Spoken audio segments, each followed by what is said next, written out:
House Benghazi investigation. The final report on Benghazi flatly says, quote, "The administration did not cooperate with the investigation," end quote. That committee fought for 2 years to access information and often had information requests or denied. Yet this House investigation, after just 3 months, already supposedly justifies impeachment. Does President Trump owe more compliance than other presidents did?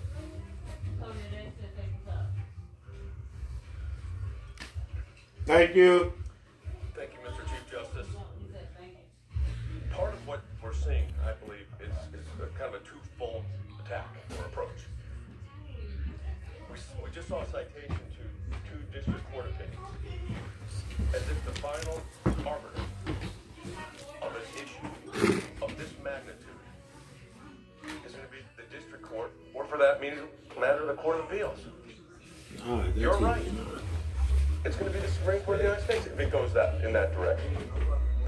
Now, with regard to the question about the statement in the Benghazi report that the administration did not cooperate, the same was also true with Fast and Furious and the investigation there.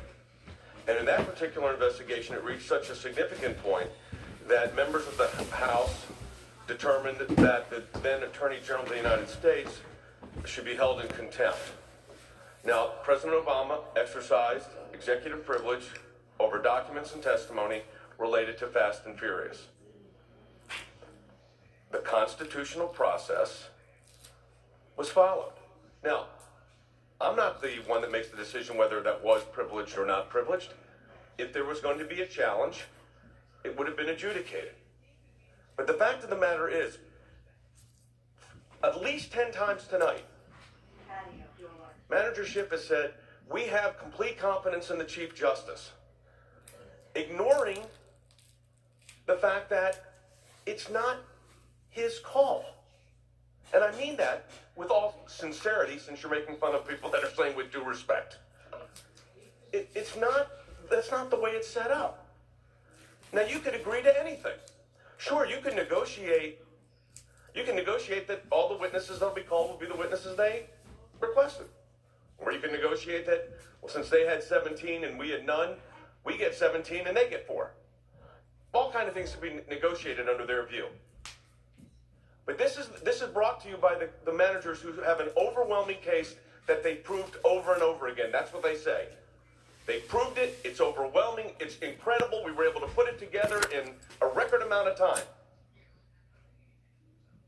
And now we want you, the United States Senate, to start calling witnesses for our overwhelmingly proved case.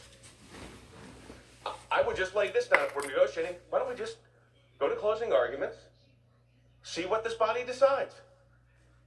But I respect the process. The process is we have 2 days of questioning. Tomorrow there'll be an argument on the motion.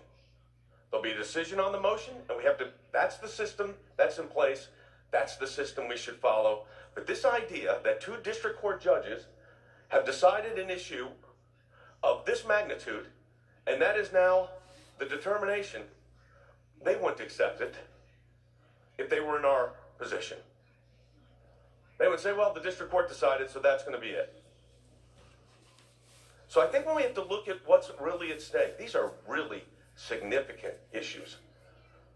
These are serious. I mean, the idea that executive privilege should just be waived or doesn't exist, that in your view, absolute immunity can't possibly exist. It's only been utilized for administrations for 50 years or more. Professor Dershowitz gave you the list of presidents that have put forward executive privilege, and a lot of his writings he talks about it. But to say tonight we're just going to, we'll just cut a deal. We'll do it in a week. We'll get some depositions, and that'll make everyone happy. Doesn't make the Constitution happy. Thank you. Thank you, counsel.